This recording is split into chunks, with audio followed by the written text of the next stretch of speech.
who submitted questions. And of course, we want to thank the voters all across Arizona who submitted questions for this debate. We have reviewed However, no candidates have been given advance access to any of those questions. No candidates have been given advance access to any of those participate in a speed round. Candidates for this race will participate in a speed round have been given to candidates ahead of time, and these questions have been given to candidates ahead of time. And Danielle, with that, let's introduce the Democratic primary candidates for this debate. Let's introduce the Democratic primary candidates, Chris James, for this debate, and Elizabeth Lee. Brian Hualde. We thank you all for being here tonight. We appreciate it. And Elizabeth Lee. And Brian Hualde, thank you all for being here tonight. We appreciate it. You have 1 minute. And Brian Hualde, you have the first opening statement. My name is Brian Hualde. I am an Arizona native. Thank you for having me tonight. My name is Brian Hualde. I am an Arizona native. I'm a fourth-generation Arizonan. I was born right here in Phoenix. I'm a fourth-generation Arizonan. I was born right here in Phoenix. Veteran. I served as a combat medic. I am a husband. I am a father. Most recently, a veteran. I served as a combat medic. Taking a step into politics because most recently, from my perspective, taking a step into politics those in Washington have, from my perspective, what their job is. It seems like those in Washington have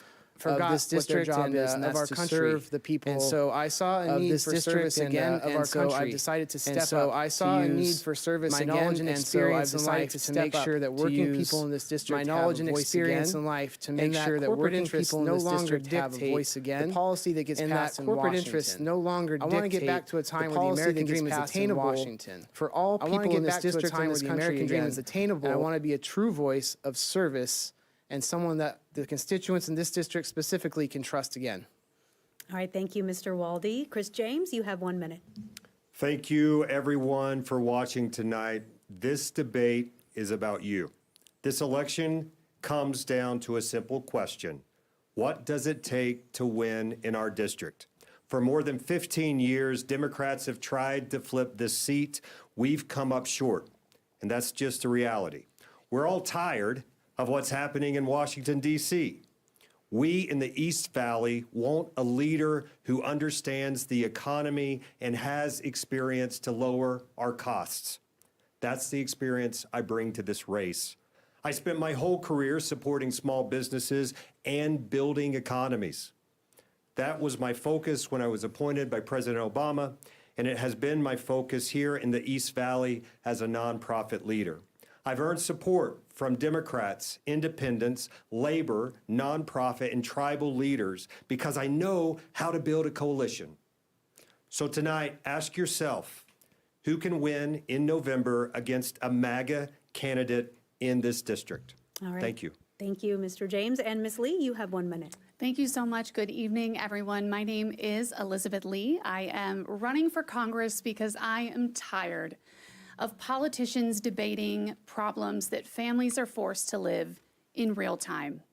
I'm a reproductive health nurse, a mom, a patient advocate, and someone who spent my entire career helping people navigate systems that too often fail them. Right now, so many families across Arizona are struggling just to make it work. Healthcare costs are rising, housing costs are rising. Utility bills, gas, groceries, it's all on the rise. And meanwhile, too much of our politics has become about performance than actual solutions-driven issues. I understand what happens when decisions made in Washington collide with real people trying to raise families, build their futures, and pay their bills. And that's exactly why I'm asking for your vote on July 21st.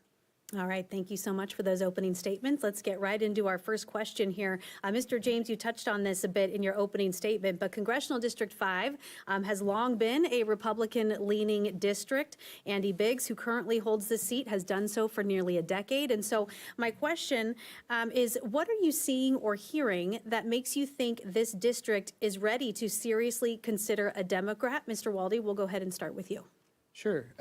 So I've been knocking a lot of doors, and that's just part of what we're doing right now, trying to get out and meet as many people as possible. And it's become very clear that the people in this district don't like what's happening.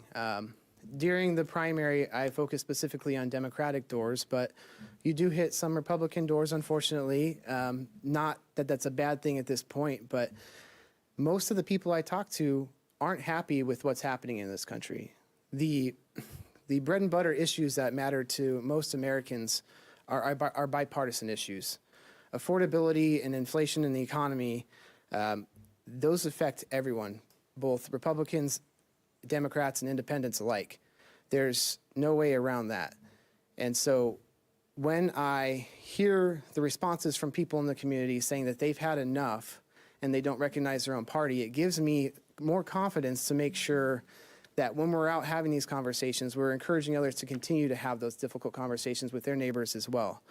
It is a very conservative district, District 5, and like you mentioned, it's been a Republican stronghold for a long time. I think this is our opportunity to change that. And I think that this is a time where we can take back a democracy and support the working people of this country again. And people on both sides of the House are starting to see that issue and are willing to cross that line and step over. At one point, people were telling me they didn't think that it's possible to flip this seat in this district. But as we see the special elections across the country reflecting a different story in other Republican stronghold districts, it's becoming very clear that people in this country want politicians, they want leadership and representation that is focusing on what's best for them. And that's what I want to bring to this seat, and I think that's why we're going to be successful in November to make sure a Democrat takes this seat. And over to you, Mr. James. I'm running on my experience. I'm running on my record. I had the honor to work in federal government as an executive, both at the U.S. Department of Treasury and at the Small Business Administration. While I was at the Small Business Administration, I oversaw 90 offices. We had an office in all 50 states. I had a $350 million budget, and I had 1,500 employees. Now, over my 20-year career, I have supported over $700 million to go right into the most underserved communities around the United States. And here specifically in Arizona, I have supported over $8 million of investments, helped about 400 plus businesses, and having those businesses access to over $100 million in contracts. I believe in relationships. Over the past 10 years, I've been doing advocacy work in Washington, D.C., and I believe there needs to be more bipartisanship. And that's really what our district's looking for. We're tired of the bipolar that's happened in our country. In Washington, I helped foster 2 bills that I testified in front of Congress. They were both signed into law, and now they're supporting communities even today. This is not a time for someone to have learning on the job experience. And let me tell you a personal story. My organization has lost over $8 million in the past year and a half to the DOGE cuts. Those dollars affected small businesses here in Arizona. Those dollars affected tribal communities around the country. And we see an administration that has really messed up. And we need a leader, and our district desperately wants a leader who can actually lead, not just follow. Thank you. All right, and now Ms. Lee. Look, my opponents can tell you what they believe. And I can tell you what happens when those beliefs collide with the real world. I've spent my career solving the consequences of failed public policy. And that's the exact kind of perspective that we need more of in Congress. In 2026, so many people across this district are scared. They're angry.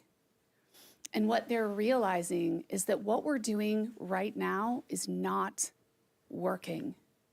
And when we start with our shared values and work together from there, rather than starting with the things that we disagree on, that is how you're going to win. That's how I am going to win what is considered a heavily Republican district. I think it's also important to consider the fact that we are seeing elections take place all across the country, and women are beating men over and over and over in seats that have only ever traditionally been held by men. This seat, the CD5 House seat, has only ever been held by a white man. As a woman, as a nurse, I look to bring that common ground, building together, not breaking down, and starting with the things that unify us. so that we can bring change to this district. I think it's also very important to note that some of my opponents like to make comments about there being on-the-job training. And the last I checked, none of the three of us have served in Congress. And so all of us would be new to that role. And so with respect, the systems level problem solving that I've done over the course of my 15-plus year career in healthcare and in business is exactly the type of person that the folks of CD5 are looking for on both sides of the aisle. All right, so let's get down to specifics then in talking about flipping this seat, because independent voters outnumber registered Democrats in District 5, so you will need them to win. How will you and your campaign convince and appeal to the voters who are independent or even moderates that tend to lean conservative that your platform better represents them than your Republican opponents? Mr. James. Look, we can't have a one-issue candidate win in a deep red district, someone that might be suited for a blue district. We need people that can appeal to everybody in the district, Republicans, independents, Democrats. We need people that can bring leadership into the district and open the door for everybody and not just talk to one side of a party. Look, I love burgers. And my wife and I were going to the store the other day. We were looking at the price of beef, and literally we were thinking, do we want to buy that package of beef? Because it's 20% more than what it was a year and a half ago. Everybody in our district feels that pain. Everybody. And it doesn't matter what party. And as I've gone around and I've talked to people from Republicans to Democrats to independents, a lot of times I get yelled at the beginning.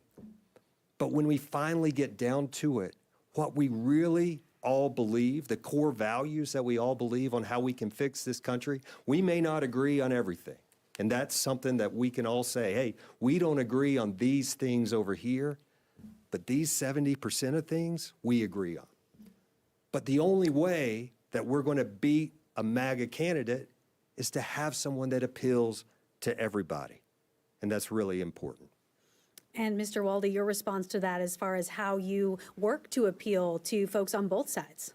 Yeah, a great question. I think that it's really important that we focus on those things that matter to everyone. The working people of this country all have the same issues. Healthcare costs are going up, groceries are expensive, gas is expensive, access to healthcare is expensive, and utilizing healthcare access even puts people farther in the hole. People are getting buried by debt just by doing the things that everyday people should do. So having those conversations with the independents and let them know that their voices will be heard and their needs will be met, I think that's a really important thing. And I think that that's going to resonate with the moderate Republicans. It's going to moderate with the Democrats. It's going to resonate with the independents as well. And so having those conversations and letting them know, look, we have a lot of the similar wants and needs for this country, and that's going to be the most important part to making sure that we're all on the same page and can progress through this race. And it's going to be a challenge when you have really loud voices from the Republican side that continue to spew this rhetoric of hate, this marginalization of these populations. And it's hard to overcome things when people aren't fully educated. So part of the job as a candidate that I see is making sure that the people in this district are getting the appropriate information. And so getting out there, knocking the doors, letting them know, hey, you're hearing this, but are you verifying it? A lot of the information you get isn't necessarily true.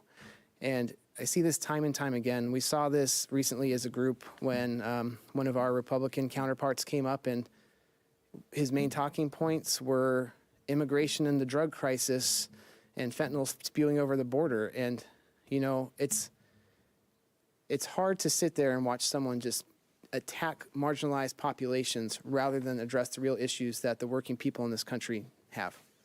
And Ms. Lee, you talked a lot about working together and that bipartisanship. So how do you propose to do that, not just in listening to your constituents, but also in Washington? How do you work with folks on the other side of the aisle?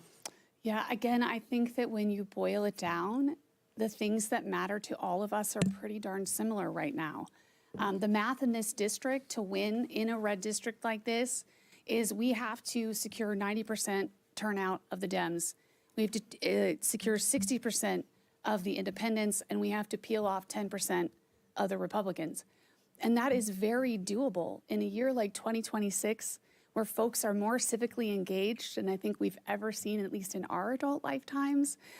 People are very hungry for something that is different. And when I knock doors, I am invited in a lot. And often you'll have a household that maybe one spouse is a Republican and the other is a Democrat. And at the end of the day, when I leave, the end of that visit, they almost always, the Republican, whoever of that, the two of them that is, says, wow, we agree on so much more than I thought. And so when we lead with values, when we lead with, you know what, tell me what keeps you up at night. Because I don't presume to know what keeps you up at night, because it varies from what keeps me up at night. But I know that there's something keeping all of us up at night right now. And there are tangible things that we can do as a community right now, well before this election, to come together and show our community that Republican or Democrat, we are all really suffering and struggling with this affordability crisis in healthcare, in the economy, in education. And I think that folks are really starting to see that the way forward is together. Well, thank you for that. And let's move on to cost of living. You've all brought it up as one of the big issues, major issues happening in the East Valley. But let's drill down on that, because one of the ways that families are being squeezed is through utility and energy bills. SRP recently raised base prices and flat monthly fees, and APS is fighting for a rate hike and the power to automatically every single year increase electricity bills. So what federal action, if you're elected to CD5, would you take to protect consumers in this capacity? Mr. Hualde. Well, that's a great question. And so when it comes down to the electric bills in this country, or in this district, and the water bills and the increasing rates that everyone in the district is experiencing, it's going to be important that we don't turn our back on alternative sources of energy like we've been seeing. We need to make sure that we are utilizing things like wind power, solar power, nuclear power, other clean sources of energy that can make sure that we have the ability to keep the rates down to a point where people can continue to survive. It shouldn't be a choice of keeping your lights on, keeping the air conditioning on, just because the powers that be have decided to raise your rates to increase the bottom line for the companies that are providing the electricity. And I think from a federal standpoint, making sure that there's some oversight into how quickly and how much rates are being increased is something that needs to be addressed. It shouldn't be a situation where families have to decide whether or not they're going to eat or pay their electric bills. And I think we need to make sure we subsidize some more programs for people in need of emergency funds for their utilities in situations where they have fallen on hard times. There are a lot of times where families slip into a situation where they have unexpected expenses. And unfortunately, in this district right now, families don't have big nest eggs, and they're not readily prepared to take on additional expenses in their lives. And so having programs in place to make sure that we protect families in those types of situations is going to be important. Having those funds available for those families is something that I think that we need to prioritize. Yeah, and of course, not just utilities, but also just cost of living, inflation in general. And so, Mr. James, are there any specific policies that you would champion in your first term that voters would actually feel some relief within a couple of years? Absolutely. The first thing, let's start ending the Trump tariffs. Those are attacks on every one of them. Every time we go to the store and we buy a good, if it's at Walmart or Target or even Ace Hardware, we buy something, that tariff is passed to us. Now, other people are saying, hey, the corporations are paying their fair share. That is not true. It is a tax. It's never worked. And those tariffs just trickle right down to us. I would also restore the massive cuts made in the healthcare in the Trump One Big Beautiful Bill. I mean, that's one thing we can do to help people that have lost their Medicaid care. And as we think about supporting those people and supporting the folks on Medicaid, we have time. This administration has money to pay for billionaires, but not people that are needing health care. And then lastly, what we've seen going on right now, we are in another conflict, a big war. We've seen our gas prices soar, and this is a war that was made by choice. This is a war that Trump says, let's go to war with this. Restoring the War Powers Act, and I know there was a bill that came through this week, would stop this nonsense of trying to start these conflicts all over the country so that certain people can line their pockets.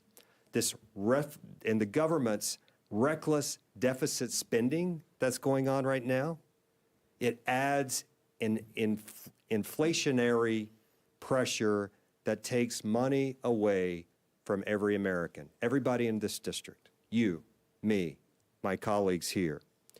We can be fiscally disciplined and still invest in America. And Ms. Lee, how would you propose and what policies would you specifically champion to bring down the cost of living for East Valley residents? Yeah, I'm so glad that this topic is being talked about so much, because the Arizona families right now are projected to need to pay around $4,000 more per year this year for basic goods due to the tariffs. And so beyond actually having Congress step up and put some legislative options on the table that are there today, we can restore things like the child tax credit and the earned income tax credit. The child tax credit previously cut child poverty results by a staggering amounts. Nationally, I think it was by about half.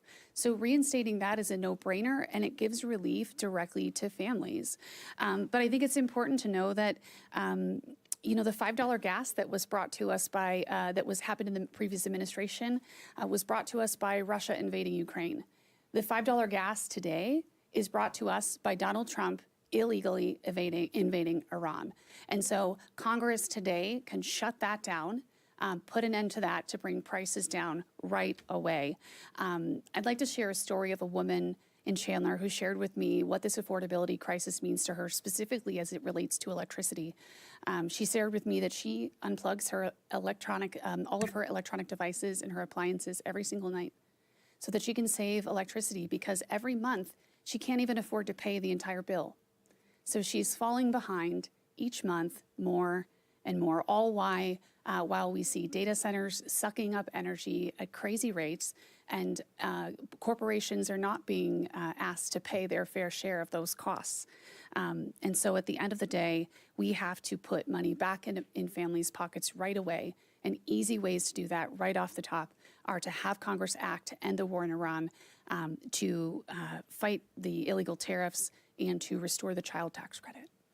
You mentioned the data centers moving in, a lot of development happening, particularly in CD5 right now, and that can make it difficult to find affordable housing. I know that's also a top issue going into this primary that voters want to hear about. And so what is the biggest reason, in your opinion, that housing has become unaffordable in the East Valley, and what specifically can be done to mitigate that? Ms. Lee, we'll start with you on this one. Yeah, I think this is a really simple situation of corporate ownership over our single-family properties.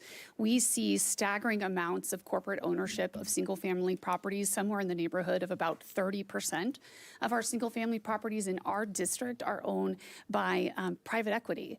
And what that does is that drives the price of housing up for everybody.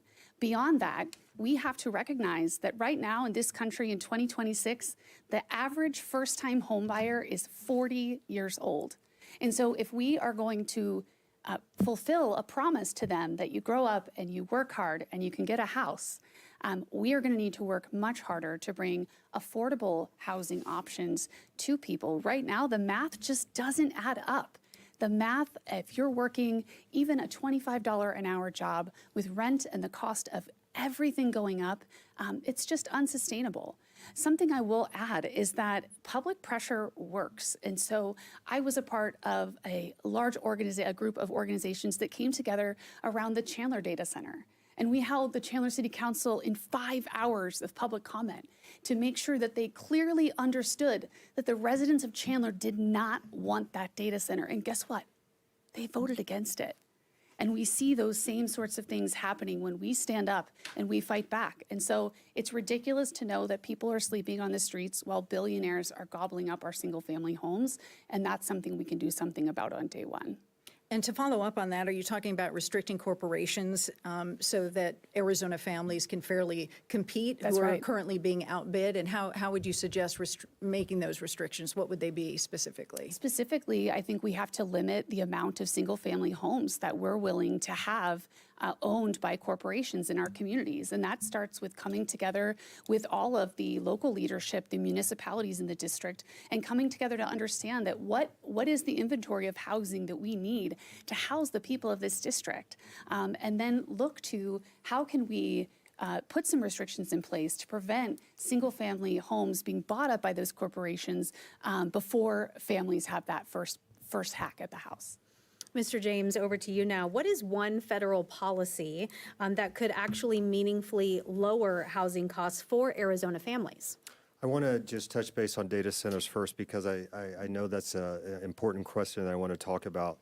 This is an outrageous number. 40% of data centers are being built in high water scarcity zones. And that is outrageous. It is draining us, and Congress has the ability to help with that. As of housing, one thing I would do, I'm going to start with a story because I like telling stories. And my wife and I have been married for 25 years. We bought our first house when we were both under 30. Now, and we paid $25,000 for that house. Now, we were in rural North Carolina, and that house had plywood as the walls, the outside walls. But when I think about my children, thinking of their first homes, that's a pipe dream to be able to buy their house.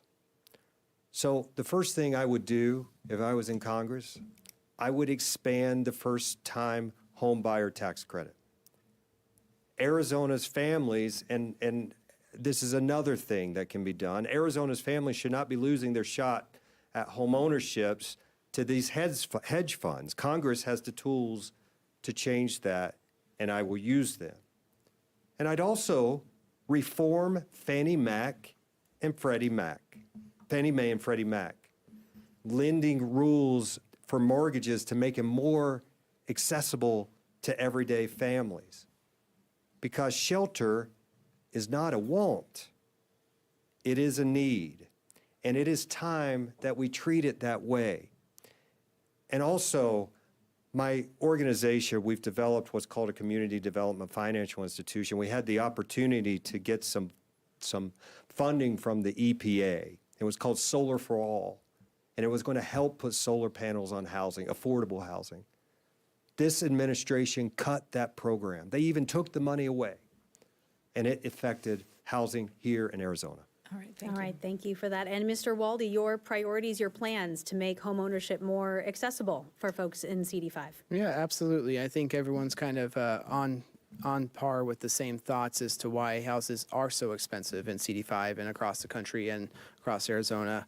Corporations have been able to purchase large groups of properties and kind of fix the rents as they would like to see them. It almost becomes subscription housing, if you will. They set the rents to a price where families just can't get ahead. You're at a point where they know that you can afford the rent, maybe, but you might not be able to afford the money to save for a down payment and actually pursue that American dream of owning a home. And so there are some things we can do to make this better for the working families here, to be able to actually purchase homes and be part of their societies and be able to pursue those things that they want. And I think incentivizing our builders is where we could start, making sure that affordable housing, single-family housing, and large groups of property that are more affordable for first-time home buyers is important. I think that providing tax credits to the builders that are willing to take the time to build for those families is something that we should be able to provide. I think that when we have these corporations owning large groups of properties, we often see a lot of houses going unlived in. And I think that that should be addressed as well. I think that these corporations that buy up properties and are just waiting for people to pay top dollar should be penalized for not having these houses lived in. And so we have a housing crisis. We have people on the streets, yet we have houses that aren't lived in because they're owned by corporations and they refuse to adjust the prices to make it functional for working people to live in a home. And so those would be my solutions to some of the housing issues we have: incentivizing builders, increasing the first-time homebuyer tax credit, making sure that we have more single-family houses available for the people of this district. All right, thank you. And Mr. James, as well as my colleague, brought up data centers. And so we want to touch on that in the context of long-term water security, which is a very big deal here in Arizona. As you know, a battle going on between states right now over the Colorado River. Now, while they bring in great tech investment, and a lot of people are on board with that, a single data center consumes millions of gallons of water for cooling, not to mention heat waste that can also raise the temperature outdoors. You add to that the apartment buildings and the developing going on, and there's an increasing water demand that we may not be able to pay the bill for. So what specifically, starting with you, Mr. James, since you brought it up, what incentives or guardrails would you put in place to protect these local resources for CD5? Over my career, I've had a lot of opportunity to meet with the Natural Resources Committee in Washington, the House Natural Resources Committee. I've testified in front of the House Natural Resource Committee. And Congress, and that, by the way, the reason I say that, that's the first committee that I want to be on when I get to Congress, the Natural Resources Committee. Congress controls the budget of the Bureau of Reclamation. I'll fight for full funding of the Colorado Drought Contingency Planning and Infrastructure. And I actually presented the World Trade Organization a few years ago on how governance can balance corporate expansion with community protection. What's happening with the data centers here in Arizona's groundwater is horrible. It's a textbook case of boosting corporate profits while families bear the costs, and it's just not working. What we need to do is make sure that those data centers pay their fair share, the ones that are already existing, and making sure that our communities have community planning grants so that when they're planning their communities, they can make their own opinions on how they work with data centers. And I will fight to expand those planning grants for our Arizona cities and towns so that they will have the resources to lead and grow their community and not have federal government impose on those. I'll also invest to support investments in water recycling and reuse technology, proven cost effectively and already working in some parts of Arizona. And I'll also oppose any overreach that strips Arizona of its negotiating power in the Interstate Water Compact. States and tribes must remain at the table. All right, thank you. And Ms. Lee, you also brought up data centers in one of your responses. And so what are your plans as far as balancing development with our water shortage? I think the public needs a lot more transparency around the real implications of data centers.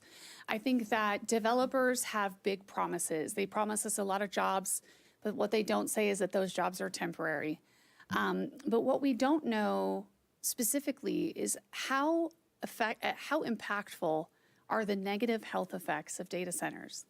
We're talking everything from sound pollution to debris that actually clogs up wells and home appliances. We're seeing in some places across the country where data centers have been allowed to just sort of move in, that people are losing their houses over the negative and untold impacts of data centers. So what I would propose right out of the gate is to study and be very forthcoming and forthright and transparent about what the negative implications of this are, because it doesn't matter how great AI data centers are. If they take our water, we have no future. There is no Arizona without conserving our water. And I think, too, of the last 10 to 15 years, I mean, I've lived in Arizona for 16 years now, something like that. And I can remember teaching my kids about water conservation, teaching my children about how precious a resource water is. And we are not holding data centers and the billionaire developers behind them to that same standard. And so I would really call for some real public transparency and accountability around the actual real life impacts of these data centers on our communities before we just start giving developers carte blanche to move right in. And Mr. Hualde, your thoughts on data centers that are looking to move into the East Valley? Absolutely. Well, unfortunately, data centers seem like they're here to stay. But we do have a lot of things that we can do to make sure that how they're being utilized is best for our communities. And like you said, we do bring in a lot of money into the communities from these data centers and some jobs. But at what expense? Like I said, I grew up here in Arizona, born and raised. I'm the only one up here that can say that, who can say that they've been through the droughts in Arizona and know exactly what it feels like to have water restrictions in northern Arizona, and know what it's like to come down to the heat and know that people are struggling to make sure they have the water they need. And so I think it's important to make sure we hold these companies accountable and make them provide the data we need to make sure what they're doing is going to be long-term sustainable. I don't think that burden should fall on the communities or the local governments. I think that if they're going to utilize a huge amount of one of our resources, they need to step up and do the investigations and figure out how their products and their buildings and their massive uses of water are going to affect our communities in the long run.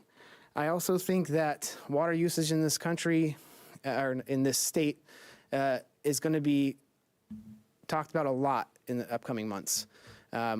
This is going to go to the Bureau of Reclamation soon because the basin states couldn't come up with an agreement to who will get this water. And so having someone that's willing to fight for our tribal populations to make sure that they have the water they need, and our agricultural sites all across Arizona have the water they need, is going to be extremely important. And I think that restricting water usage is something that we need to do better in Arizona. I've golfed a little bit, and I know that a lot of people love it. I don't necessarily think that I need 5 golf courses within 10 minutes of my home. I'm sorry, I'm going to make a lot of people angry with that statement, but I'm sorry, we don't do well enough conserving water in our state. All right, thank you, Mr. Hualde. And considering your health care background as a nurse practitioner, and Ms. Lee, you're also a nurse, we want to dive into health care. And one of the defining issues under that umbrella is reproductive rights. And they have been dramatically changing, as you know. While Arizona voters overwhelmingly passed Prop 139 to protect abortion access in the state constitution, the reality is that federal bans and federal cuts of funding could override those protections. So what is your specific legislative strategy you will use to either block restrictions on, say, abortion pills, or to restrict or protect funding for low-income Arizonans who actually rely on these clinics for health care? Ms. Lee, we'll start with you. I think it's so important to recognize that healthcare is between a patient and their doctor. Healthcare does not involve the ideological whims of politicians, and especially when it comes to reproductive freedom, and with what you said, that with Proposition 139 passing by a greater margin than even the president won in 2024, the voters spoke very clearly. But something that we're seeing not just in the Arizona state legislature, but in legislatures all across the country, is despite the people speaking loudly and clearly about their will, our Republican state legislatures are going right to work to undo those protections. And so something that we have to call more attention to is not even redefining, but keeping abortion and reproductive rights and reproductive care in the room where they belong. I am a board-certified reproductive health and infertility nurse. I've spent many times in rooms with women on the worst days of their lives and the best days of their lives, and never did those rooms involve a third party. We must be very clear with our state legislatures, with the people that we choose to represent us in executive state government. We look at Attorney General Chris Mays and how she has been inconsequential in the fight for reproductive freedom to keep those decisions between doctors and their patients. And at the end of the day, sadly, I have many stories of women who did not survive these draconian laws that are trying to block access to things like mifepristone, which is one of the safest medications on planet Earth. It is most certainly safer than Viagra. So we have got to get back to a place where our doctors are practicing medicine, not our insurance companies and not our legislators. Mr. James, you have cited navigating the red tape and high insurance costs associated with the healthcare system while caring for your father. And so how does that shape your priorities heading to Congress as far as ways that you can advocate to help support some of these families who are experiencing similar things that you've been through? Absolutely. You know, and you're not going to find a lot of difference between the three of us on this issue. We can all agree that it's a broken system. And I think I do want to talk a little bit about reproductive rights because I respect that this is a deeply personal issue for many people of faith in our district. And I'm not going to dismiss that. What I will not accept is that government making medical decisions that belong between a patient and their doctor is not acceptable. I will protect access to the abortion pill by mail. Medication abortion is safe, as we've heard Nurse Lee say. The bottom line is it's a personal decision with your doctor, and it belongs to patients. And I also agree when I support IVF. And let's be honest, what's happening in that industry as well. For-profit fertility clinics are charging desperate families extraordinary sums of money because they can't. Oftentimes, when people want a child, they're in pain. They want a child, and Nurse Lee can tell me how much. I think oftentimes it's up to $20,000, $30,000, $50,000 a cycle. And these clinics are they're out of reach for working families and profiting from desperation. So Congress should act to bring those costs and transparency down, because I think a lot of folks have made a good amount of money on sometimes a desperate time when they want a child. And speaking of transparency, I do have a question for Nurse Lee. Why haven't you filed your financial disclosures? Because they were due in October to the House Ethics Committee. I know Brian and I filed. We just recently had filed another one. Are you hiding something? I'm just curious there. You have 1 minute to respond to that. It's a strange diversion from a topic that is the one you asked about, and that is family building and protecting folks' right to family building. Very briefly, I will say that we were just notified by the FEC just last week that there was a reporting error in our software that did not accurately itemize all of our expenses in the right categories. It all spit it out as a generic expense.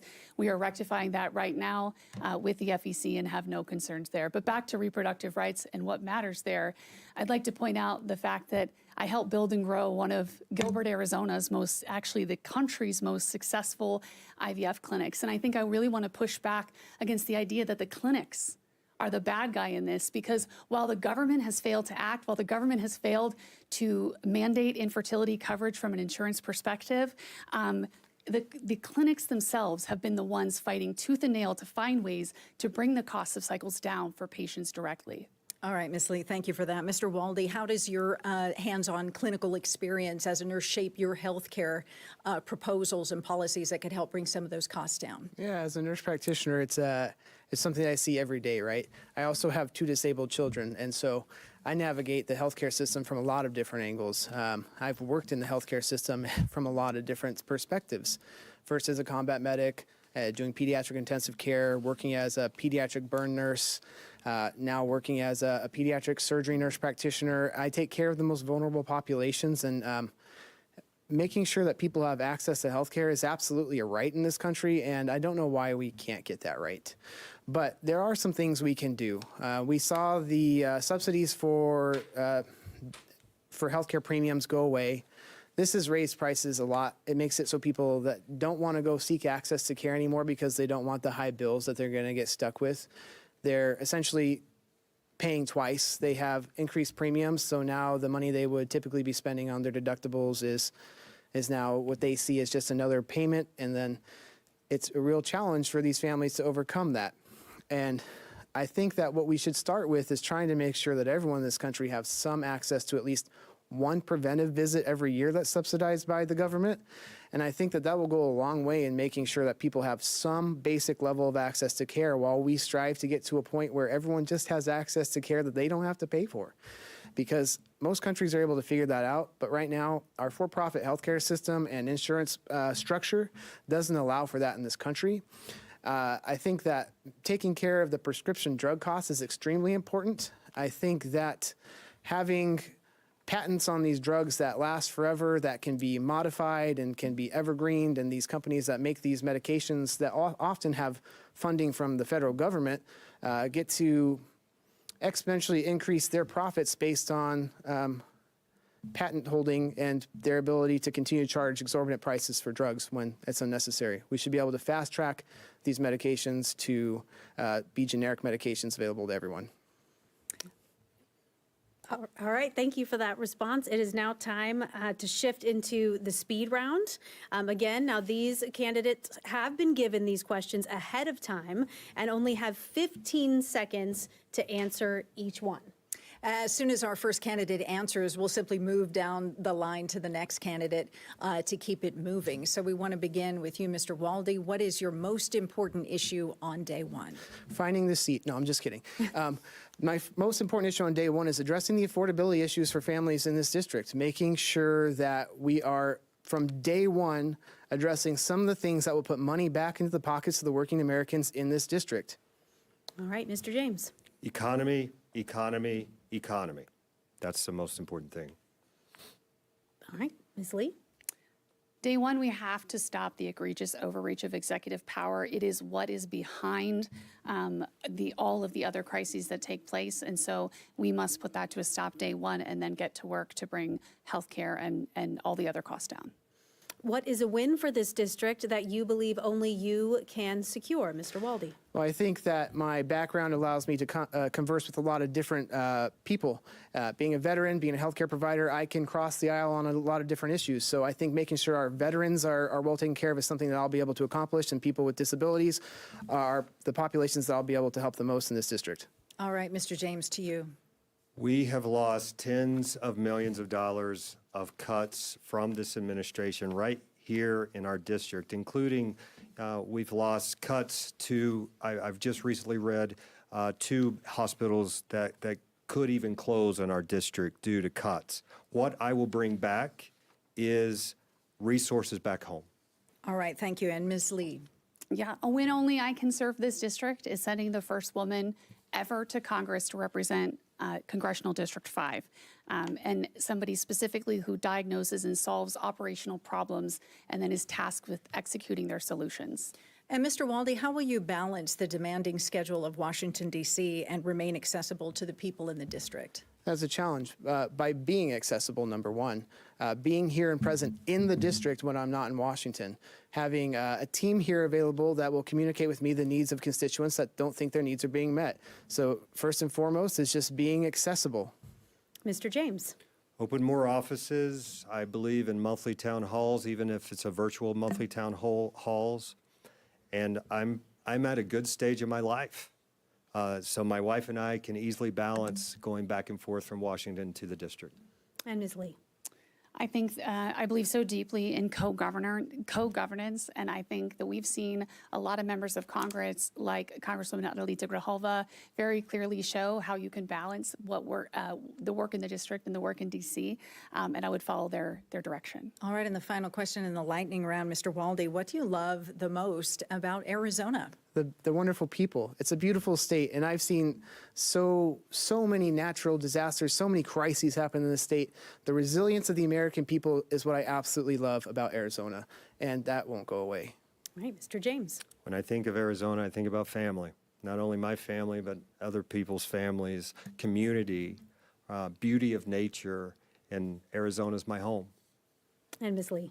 For me, what I love most about Arizona is that this has been a wonderful place to raise my family. As a poor kid from Ohio, I don't know that I ever thought I could live somewhere so beautifully and be quite so successful, and I have Arizona to thank for that. All right, thank you to all of the candidates for answering those questions. It is now time for closing statements. Each of you will have 1 minute, and we ask that you try to stick to that minute so that we don't have to cut you off there. Ms. Lee, you have the first closing statement. Absolutely. Tonight, you heard candidates who care deeply about Arizona, and I really respect that. What I bring to this race is a very unique, systems-oriented perspective that's shaped not just by my lifetime as a patient, but by my years in healthcare leadership, in advocacy, and in operational redesign. I understand not just what policies should do, but how they actually succeed or fail in real systems affecting real people. I know how to identify those operational failures and build scalable solutions. And Congress is over talking points. We need people who are going to go to Congress who understand implementation and accountability and how systems affect everyday human lives. That is the perspective that I will bring to Washington every single day as your first Congresswoman. All right, thank you. And Chris James, you have 1 minute. Thank you. The East Valley is growing fast. We need a leader who can hit the ground running, a representative who can actually execute and deliver real solutions on lowering costs, bringing resources back to invest into our district. This race also has national impact. Republicans think they've guaranteed a House majority with gerrymandering and the dirty tricks before any of us have even cast a ballot. Flipping this district throws a wrench into that scheme. No one was expecting this district to be competitive, but it is. With the right candidate, this is our one chance. I am not a career politician. I am a proven CEO, nonprofit president, and former federal executive who have delivered results. We can't win with someone who's not transparent, who's a one-topic candidate, who's better suited for a deep blue district. We have an open seat. We have a leading MAGA candidate who's chest deep in scandal, and this year could be a blue wave. All right, thank you, Mr. James, for that. And Mr. Hualde, you have 1 minute for your closing statement. Thank you, and thank you, ladies, for having us today and hosting such a wonderful debate. This is going to be a very important election this cycle. It's important that we put someone in place that's going to be able to help restore the democracy in this country and make sure that working Americans and working Arizonans have a voice in Congress.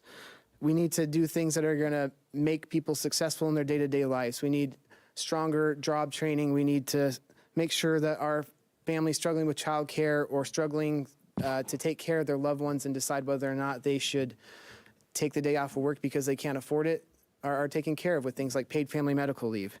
And as a representative, I can promise some things. I will be accessible. I won't be hard to find. I won't lie. I will always seek to tell the truth to the best of my ability, and I will fight. I will fight for my family, for your family, and every Arizonan and every American in this country that needs a voice. All right, we want to thank you all for your participation in this. We really appreciate it. This wraps up this primary debate with the Democratic candidates for Arizona's Congressional District 5. As a reminder, the Arizona primary election is on July 21st and early voting starts June 24th. All registered voters can participate in the primary, including independents. The voter registration deadline is June 22nd. To register to vote, head to azcleanelections.gov.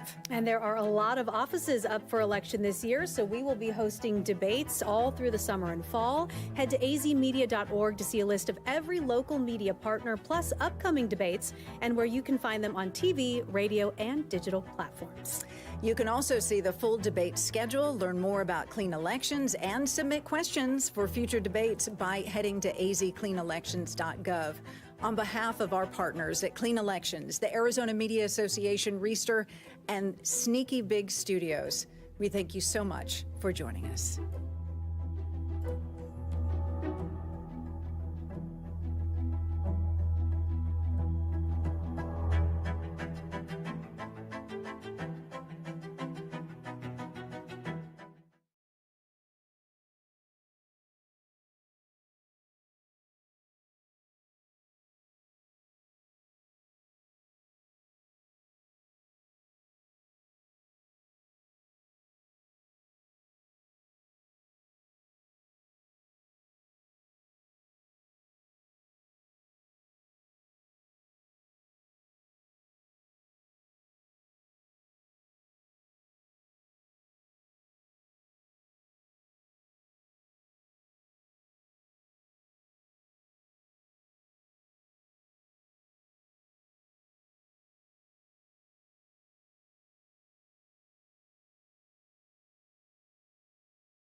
Hey, folks, from Manhattan, Kansas, Ottawa, Canada, Atlanta, Georgia, Oregon, Western U.S., Northern Alberta, Oswego, New York, Jacksonville, Florida. I did an interview last night with, yesterday afternoon, with your Al Letson of Jacksonville, Florida. It'll be broadcast, I think, next week. He's really cool.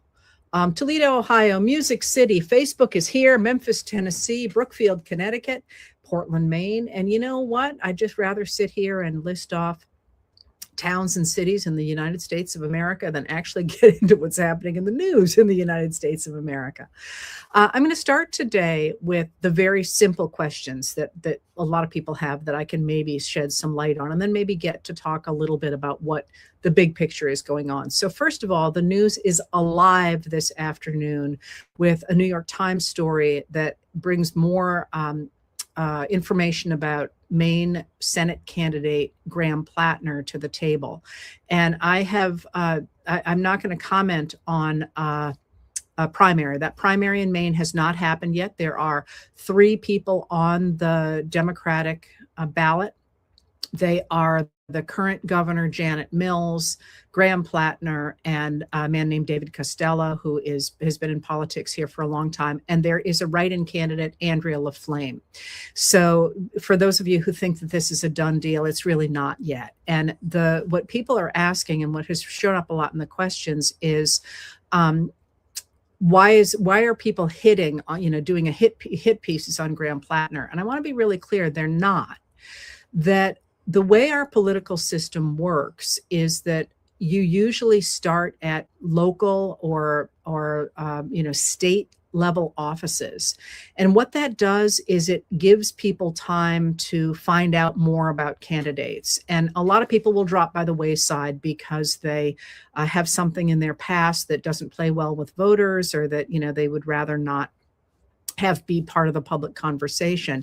And that's sort of how the system works. And one of the dangers of jumping right into what was going to be the highest profile Senate race in the country is that Plattner was never vetted. And what happens is, and again, normally what a candidate will say is they'll go through their life and really try and make a list of anything that could be used against them. And there were some concerns that Plattner had not done that. And he has reassured people there wouldn't be more stuff coming out about him. And of course, now there is. But this is actually part of the way the system works. It's called opposition research, or OPPO. And it's just part of the system. You might have heard of the Steele dossier, which is something that came out about Donald Trump in 2016. That actually was begun not by Hillary Clinton, but by the team of one of his opponents on the Republican side. And that's not a bad thing, to have people vetting our candidates so we know what's behind them. We have had lately candidates who have had backstories that really were unsavory and made them really problematic candidates in office. And I'm thinking of somebody like George Santos in New York, for example. So whatever you think about anything that's happening here, Graham Plattner is not being singled out for abuse here. This is the way the system works. He did jump ahead into an extremely high profile race, and the opposition research is coming out now. And that's just what's going on. This is not that anybody is focusing explicitly on him. And again, you can see in races across the country, people are digging to see what they can use against their opponents. And then it goes to the voters, and the voters decide whether or not they can live with the sorts of things that they are hearing about the candidates. And this is one of the things, by the way, that really, really worries me and upsets me about the amount of money that is now in our political system. And that is that, especially on the radical right, there is so much money in the system that they essentially can flood the zone with either false information, or they can cover up true stories about Republican candidates. And you've seen a number of people in this last cycle who the voters ended up being really unhappy with the people that they had put in office because they thought they were something different than what they were getting. One of the reasons I'm a big fan of getting rid of Citizens United and retaking the country. I will talk more about that in a minute. But there are